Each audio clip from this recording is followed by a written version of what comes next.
What are some of the mistakes we make in relationships or towards relationships? That is exactly what we are all about today. My name is Susan Grace and welcome to Hangout with Susan.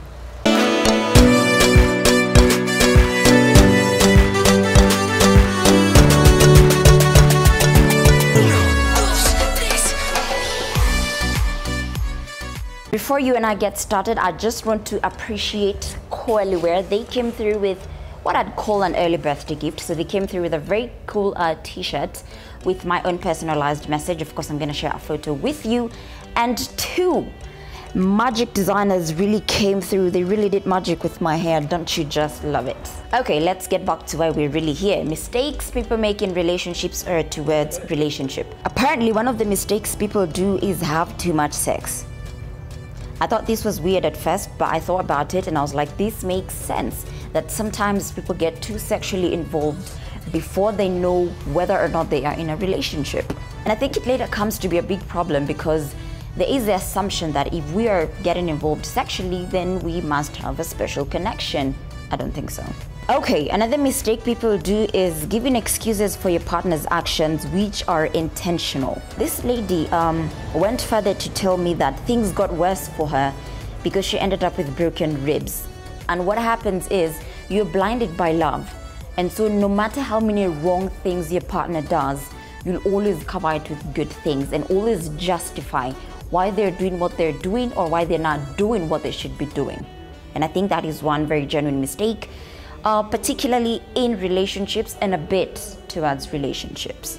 Dennis says trying to change their partners is definitely one of the mistakes. You need to work with what you have. That is very true. If you know your partner very well, or you think you do inside out, what you see is what you will get. Stop trying to change them into what you think they should be, all right? Dr. says they fail to be honest, and I think that is self-explanatory. If you're not honest to your partner or you're not honest to the person you want to be your partner, it's obviously going to cost you something.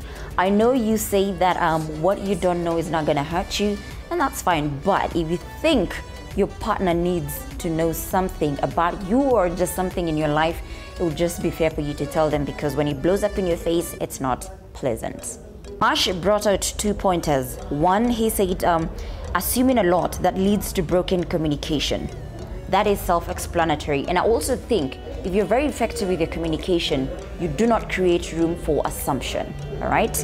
The other point is that generalizing people in comparison to past relationships and starting to say things like all men are or all women are. I think that is also self-explanatory.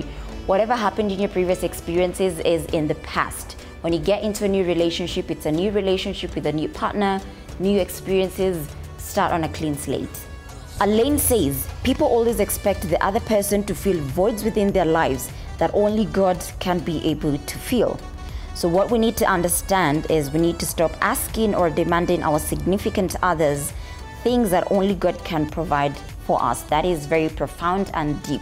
I'm going to use a personal example. I didn't grow up with a father figure, right? So I could make a mistake of trying to look for a father figure in my boyfriend. Why? Because there's a void that needs to be filled. And the truth is, no one is ever going to fill that void, and only God can do so. So it's very unfair to expect that much from a person, while the only person who can do it is God. Olila says that the other mistake is getting into a relationship simply on a basis of attraction. Relationship is purpose. You need to be ready to understand your partner, discern them, support them all through, and speak their love language, even when it differs from yours. And he went further to explain. And I think that's a very valid point. One of the mistakes people do is that they get into a relationship because you are simply attracted to someone. And people think because you're attracted to me and I'm attracted to you, the rest is going to work itself out. No, you are going to work it out. You're going to make it work. All right. And that calls for effort, commitment, consistency. There is just so much that goes into making a relationship work. It just doesn't work itself out. All right. Susan says, giving people mixed feelings. Meanwhile, they are committed and ready to settle with you. I mean, if you want it, you want it. If you don't want it, you don't want it. That is also another mistake people do, where you send mixed feelings and mixed signals. It's a green light, but I'm not supposed to go. It's a red light, but I shouldn't stop. It's really confusing. You don't know whether people are really into you or they're not into you. You don't know whether they want a relationship or they don't want a relationship. Sometimes I think it's just a projection of what is happening in their lives. Maybe they're not sure what they want. Maybe they have been heartbroken, seriously.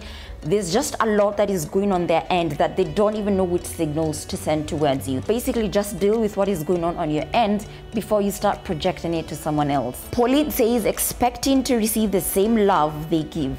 Everyone loves different. And I think that's true.